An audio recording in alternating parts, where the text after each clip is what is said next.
What's up, everyone? Thanks for joining our live stream. I am Chris. You are watching my channel, Drive Fun Cars. Tonight, we are going to go through a couple configurations of American muscle cars alongside Car1999 reviews. So if you like what you see, please give this video a thumbs up. Subscribe to the channel. We're going to hopefully do this more often. And yeah, if you're on the live stream, definitely chat in because I love getting feedback and comments like we did last time. And, we can play off that a little bit. If you're watching this after the fact, please feel free to leave a comment. So I would like to welcome in Jake, a.k.a. Carguy1999 Reviews. Hey, Jake. Hello, everybody. How you doing? You got a full table of American muscle right there, which is just perfect. You're in the mood. Right. Absolutely. So, all right, let's get to it. So we got the American Trio tonight. The hold on one second. Share my screen. So we got the Mustang, we got the Camaro, and we got the Challenger. And Jake is a bit of an insider on the Challenger, as you'll see when we get there. Just a lot of it. Yeah, right. And he has a lot of fun with his, as we've found out from watching you on YouTube and seeing your stories. So it's a good one to end with. But we're going to start with the Ford Mustang. So give me 1 second to bring the crowd favorite. The crowd favorite. Yeah. A little. Yeah. You got jokes, huh? Okay. So you're going EcoBoost, right? Is that what you're doing? EcoBoost automatic cloth seats, like the ones you find at Hertz. That's my level. Yeah. I shouldn't knock an EcoBoost Mustang. I've never driven one, but of course we're going cars, but of course we're going Shelby GT500. Absolutely. All right, so let's configure it up. What do you got? What do you got for a color on this one? I went carbonized gray. Ooh, okay. And then if you scroll down to racing stripe, because that is a requirement, of course, on a Shelby. So let's see, racing stripe. What do you got? Then the absolute black, the $10,000 one, which is a bit of a stretch. Is it worth it? Probably not. But I've heard that it's hand painted on, which I doubt it is. But either way, it's still pretty cool. So the difference being these are vinyl stripes, right? Right, and the absolute black is painted on. Okay. Yeah, I mean, if you got $10,000 for a stripe, then go for it. Okay. What else we got? I don't think I added anything. If you want to just click on that, there's nothing to add. So packages, it did the 950A, and then I went handling package. I didn't go full carbon fiber. Yeah. Now, why was that? It was. So it's not that handling package. It was the one below it. So the non-carbon fiber. The non-carbon fiber. See, here I am thinking you're paying 85 grand for a Mustang. You might as well spec it out with the carbon fiber, right? But the reason is we live in New England. So if you hit a pothole with those carbon fiber wheels, which one of the GT500s, the dealership I work at, got was damaged in transport, and to replace the wheel, it was like $3 grand. So I'm good. Say, I think the consumer price on those is $4 grand each. Yeah. So, and then I added the technology package. Just $3 grand. Oh yeah. And then an exterior, those normal wheels, the ones that are on it right now. Keep scrolling. That's all normal. Keep going. Yeah. I don't think I added any of this stuff. Yeah. Kept those tires. Interior. Yeah, there's nothing else really to add. No, I added the Recaros. The Recaros, okay. And then I think the only other option I added in was the carbon fiber dash inlay. So that one right there. $1,000.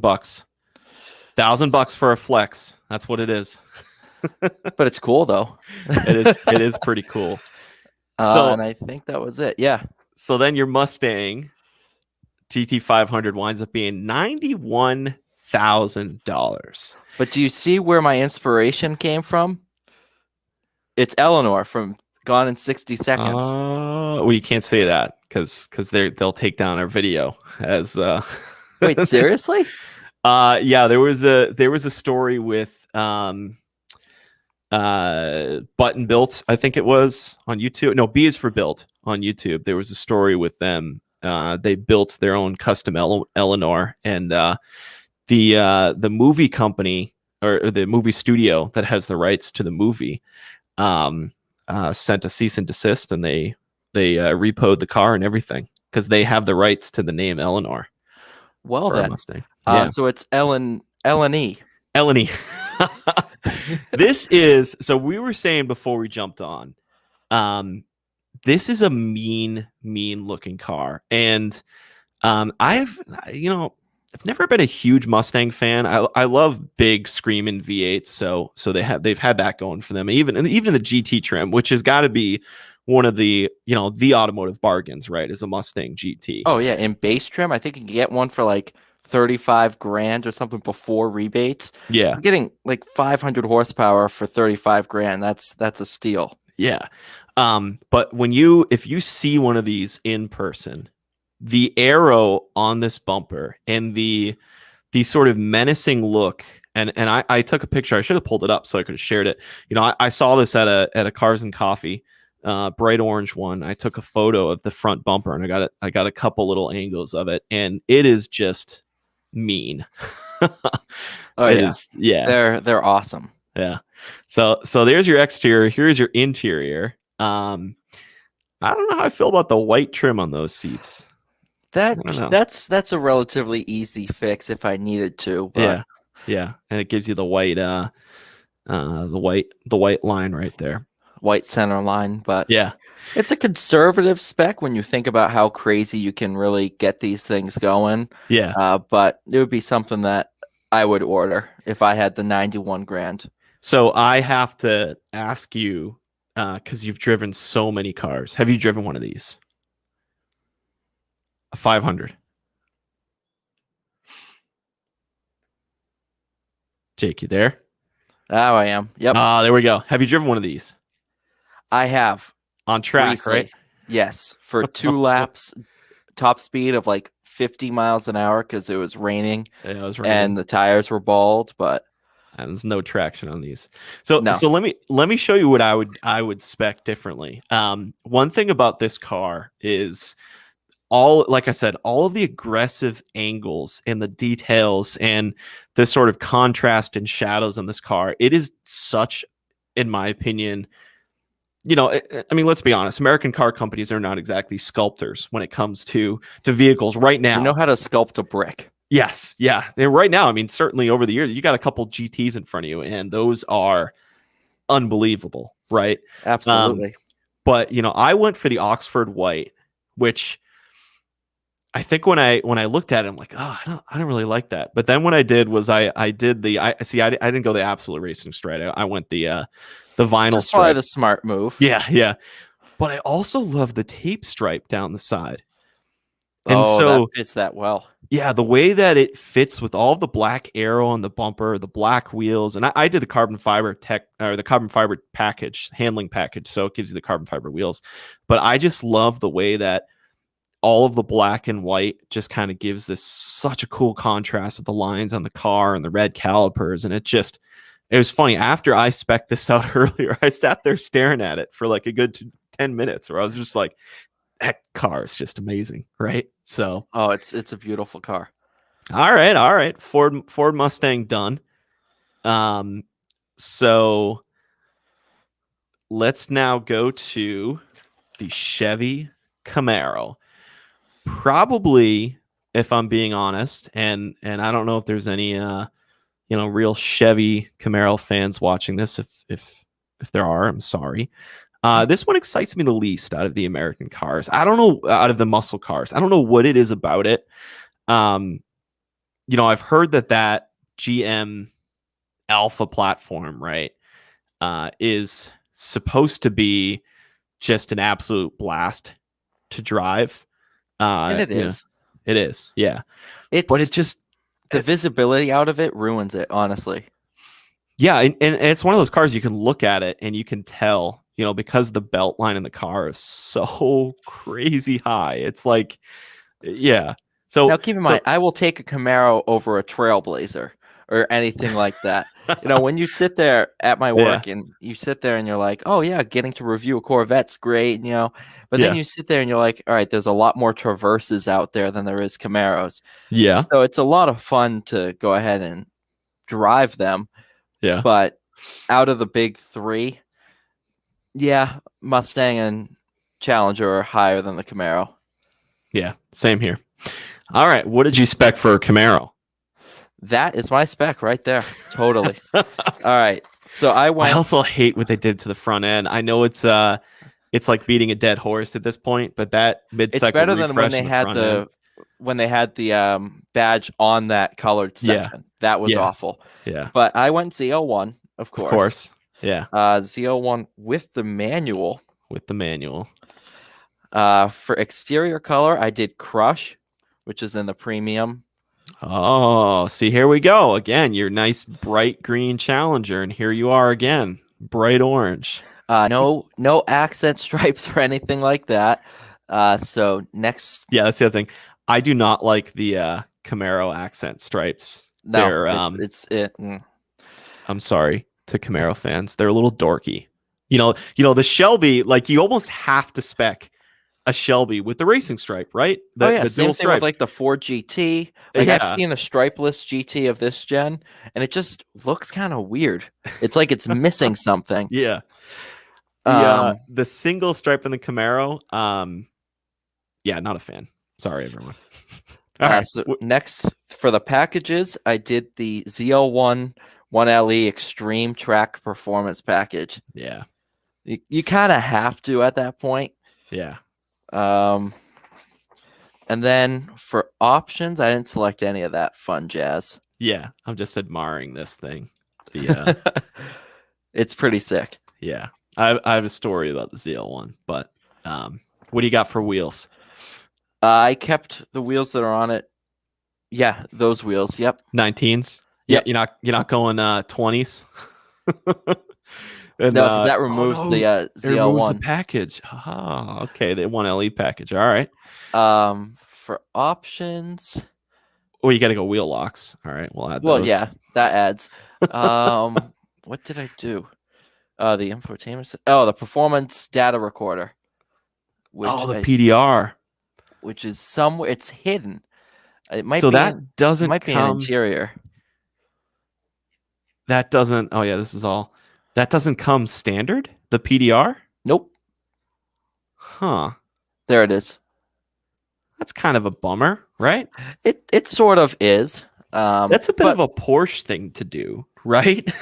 Yep, it is. It absolutely is.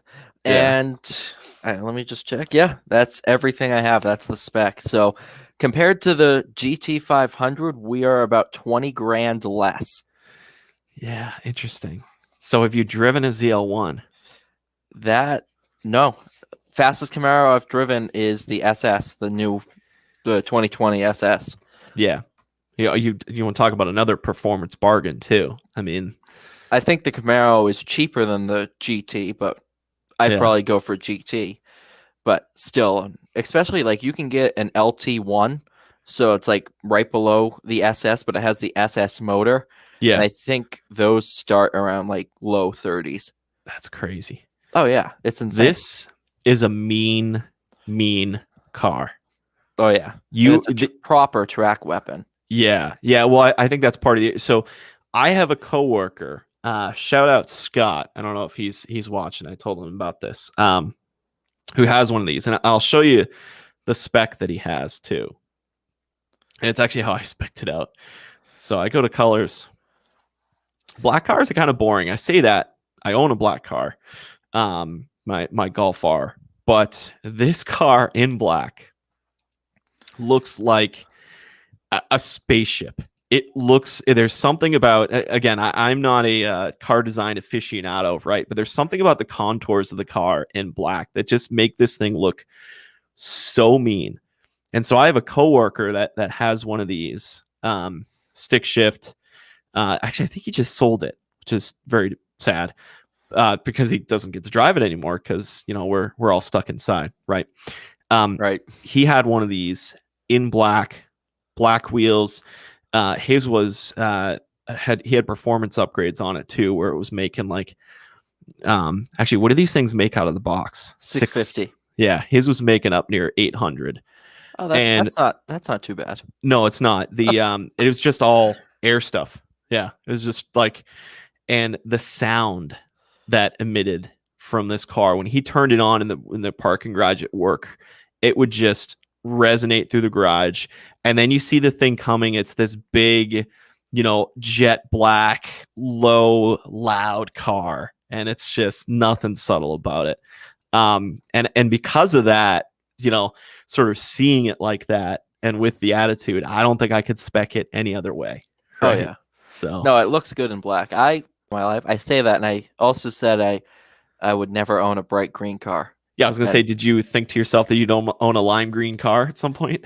Yeah, I'm halfway there because it's matte black all across the top, so I'm halfway there. Yeah. So I'm not gonna say anything on that aspect, but it does look good and very, very, very good in black. Yeah, it always depends on the car, right, and the lines of the car. I have a black Golf R. Not what I was looking for, but I wasn't being picky about color. Although now that I have it, I wish I had been a little picky about color. Actually, shout out New England Pete. I love the color in his Golf R. He nailed that. That's what I would get if I was being picky about color. But this car looks amazing in black. So it absolutely does. So there you go. So between the Camaro and the Mustang, as we move on to Challenger World, which would you take? Camaro. Honestly. Interesting. Which is very, very weird to say. I don't know if it's that manual aspect, but it's an awesome car. It really is.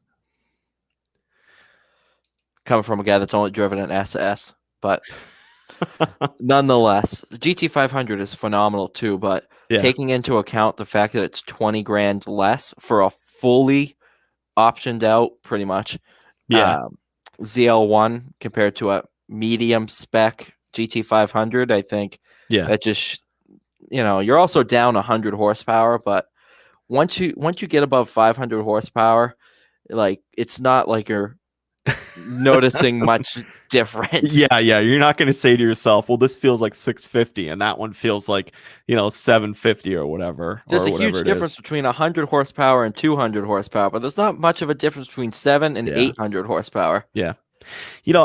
Pricing on these cars is interesting, and more so the last time we did this, we did supercars, right?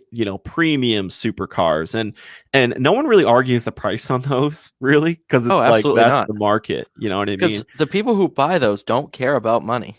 Yeah, money's not enough. Well, okay, they do, but but it's less of a thing, right? I mean, you're buying a $300,000 car.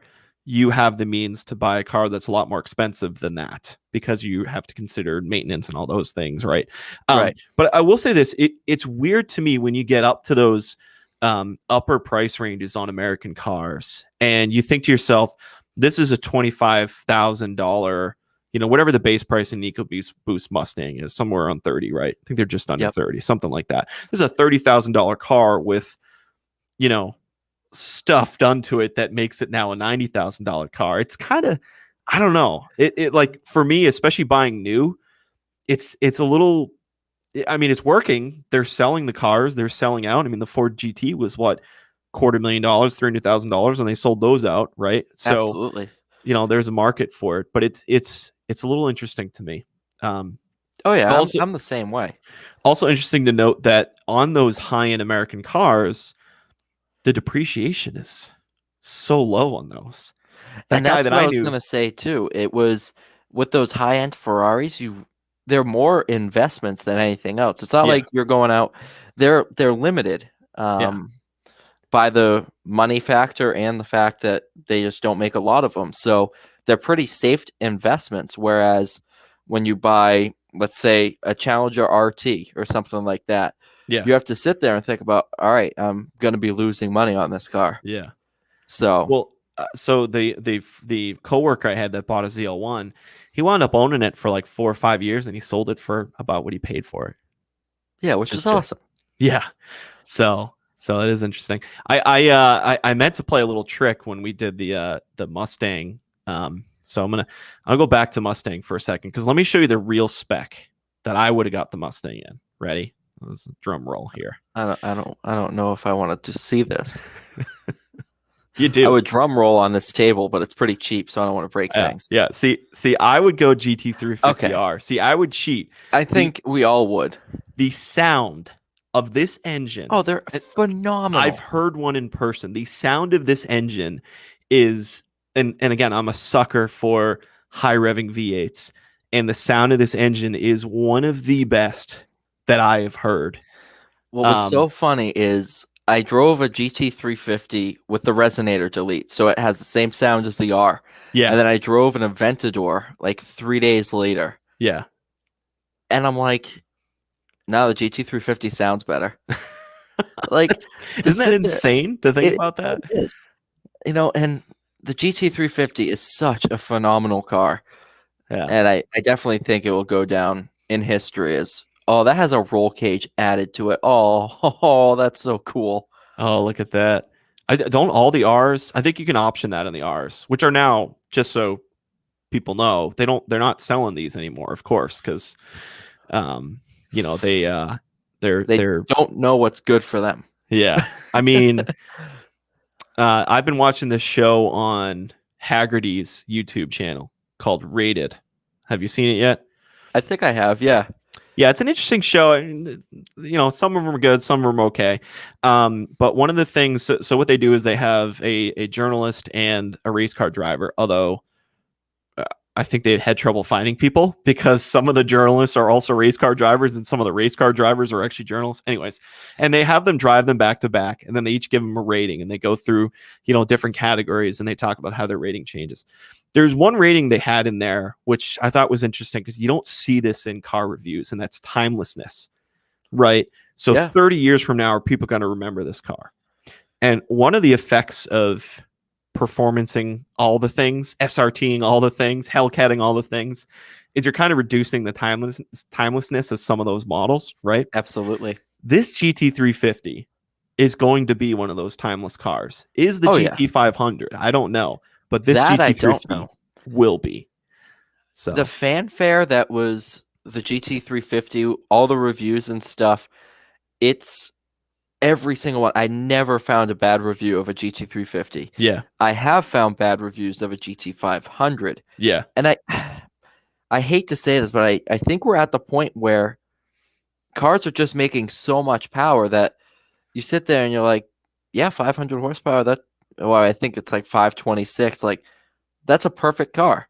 Yeah. You know, 760 horsepower. You're going to need a pretty big area to experience that.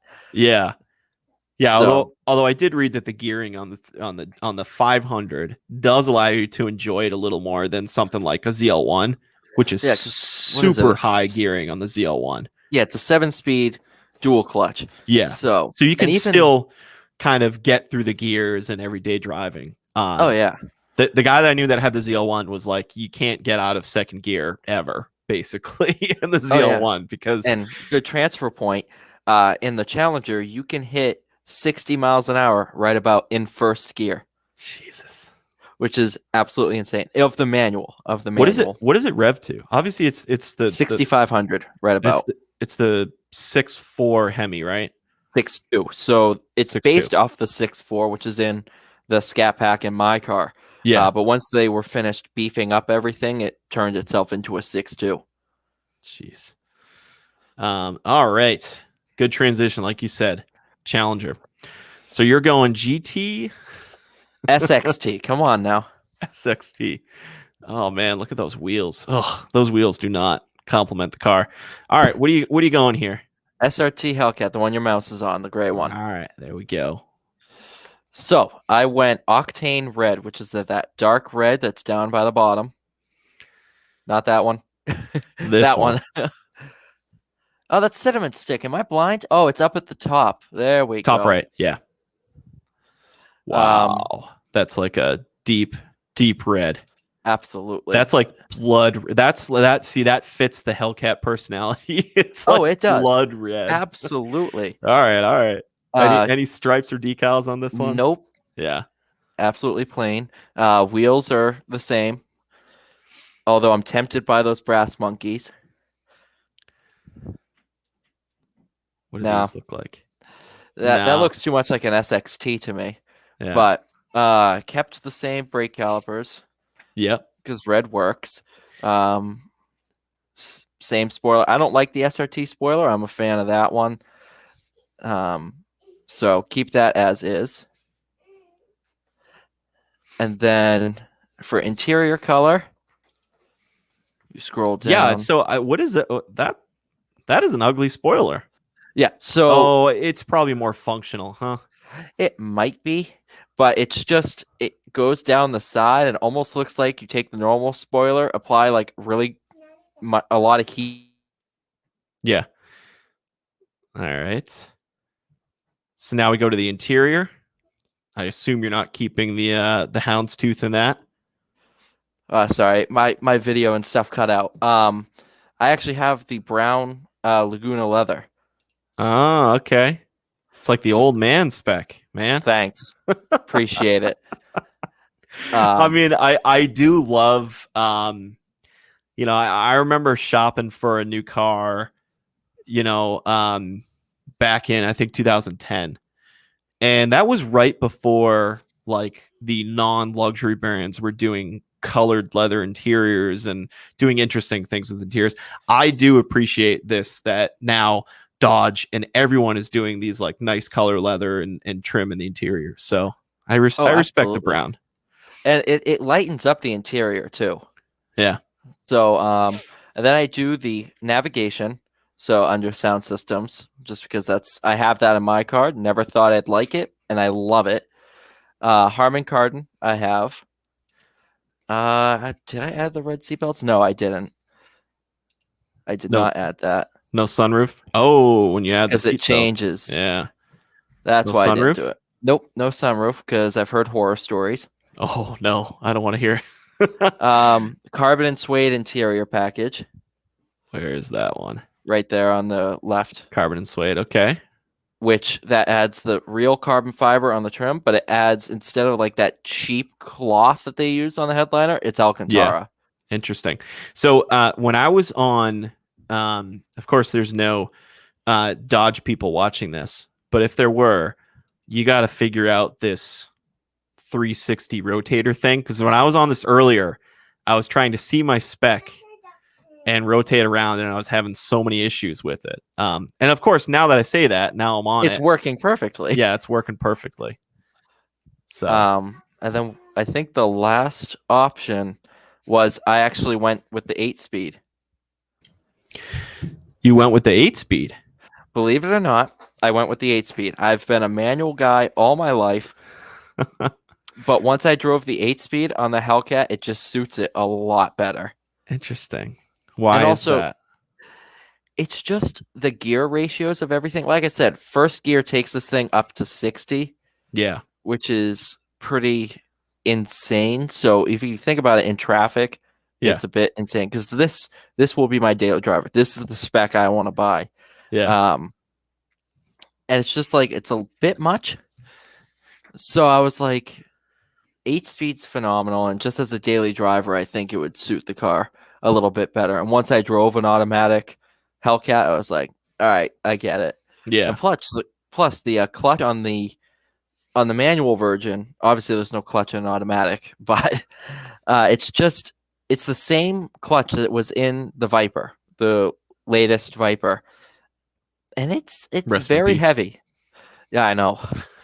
It's extremely it's very heavy. Yeah. That seems like it'd be a lot to manage for a car that's going to make, 700 plus horsepower, right? My general rule of thumb for myself is if it's under 500 horsepower, it should have a manual. Yeah. Whereas if it's over, automatic is probably the way to go, because at that point it's just. So we have a performance bargain here. at just under 70 grand.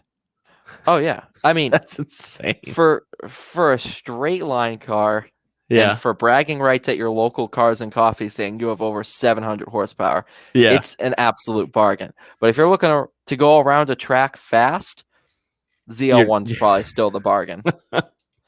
Yeah, you're not going to be getting this. Because that goes into walls fast. Yeah. Have you driven a wide body? That's the one. Actually, well, if you count the Demon, I drove a Demon as a wide body, but I've never driven a Scat Pack wide body or a Hellcat wide body. Because I wonder, of course, when you read kind of the journalists and people reviewing these, they'll say like, oh yeah, it's got so much more grip in the wide. How much is one of us kind of notice that, right? Oh yeah. I will say this, and again, I am not, and I feel like this is blasphemy because you're obviously a Challenger driver. I am not a huge fan of the look of the Challenger. It's the wide body though, dude. Yes, the look of the wide body though is they nailed it. It's fantastic. Oh, yeah. I completely agree. Yeah, and this is another one. Like I was talking about the GT350. When you see him in person and you really stare at the details, it's like, yeah, it's such a good looking car. Absolutely. Such a menacing car, and I love the Hellcat logos everywhere. I love the headlights that are actually in air intake. I mean, it's amazing. Which my car has that, which is kind of weird. I didn't think it did. But really? the TA and the Shaker have that Hellcat air inlet in the headlight. Does it need it? I think is the question. Does it need it? No, but I mean, because the Hellcat need does. 700 horsepower. No. Well, maybe someone needs it. The Hellcat does need the cooling, though. Yeah. Oh yeah. Obviously. Oh yeah. So, man, yeah. So this was my spec. Basically the same as or no. I went wide body. You went standard. I went wide body, and this Tor Red, which is a killer color. Yeah, I'm clicking through these colors. And nothing's really doing it for me. They don't have the bright colors that they had in 2019 when I bought my car. Like they had Plum Crazy, you could get B5, Sublime. Yeah. And now you really have Tor Red, Go Mango, and then Cinnamon Stick is pretty bright in person, but it's not crazy bright. Yeah. So you basically have Tor Red, Go Mango, and the white, which I forget what they use as a color name for the white. What is it? White knuckle. Yeah, I know it was something like their gray is triple nickel. I love Dodge marketing. The one thing that you can really appreciate, whether you love muscle cars or not, or whether you like Dodge cars or not, I love that they don't take themselves too seriously. I mean, they're dropping the Hellcat engine into a Durango, into a Ram, right? And so I the name White Knuckle, right? In my opinion, the Challenger and the Charger as well, they are the last definition stereotype of a muscle car. Yeah. The Mustang, Camaro, those are proper sports cars now, whereas the Challenger is what you think of back in 1970 as a muscle car. You take a car and just shove the biggest engine that can fit, and that's a muscle car. You throw how big is the supercharger? A 2-liter super? I think it's like 2.7, 2.5 or 2.7 liter, which is bigger than most engines in cars. Yeah, it's just, man, it's insanity. Yeah, and then the other thing that I picked, I also went automatic on the Challenger because, again, I haven't driven a Hellcat, obviously, but from what I hear. Or see or read people driving it, that thing just bangs through the gears so quickly, and you have to really what's the word? You have to be really precise about where you are in the RPM range in that car, otherwise you're just going to burn tires, right? So you would think manual would help you with that, but the automatic is just quicker from what I read about doing that, where it's like we need to get into the right gear. So and then when you're in, it's a typical torque converter automatic, but when you're full on the gas, just banging gears, it shifts. Obviously not but pretty close to PDK speeds. Yeah. It's not your typical slush box that you find in some old cars. but it's phenomenal. Yeah. And if you think about it too, you're 717 horsepower doing 0 to 60. You have to take your hand off the wheel to shift. I'm good. I like keeping my hands on the steering wheel. Yeah. Yeah. Imagine doing that on like a drag strip too. So there you go. But all right. Hey, look, we kept it to like 30 minutes this time. That's a win. Good job to both of us. This was fun, man. So if you're tuning into this live, thank you for joining us. You're tuning in after the fact. Thanks for checking out the video. Please let us know what you think. Sub to the channel. We hope to do more of these and pick a different theme each time. But yeah, this was fun. You know what we should do next time, and I don't need to say this live, but I am live and I'm saying it, is we should make sure to like screenshot our specs, because I thought of that last time.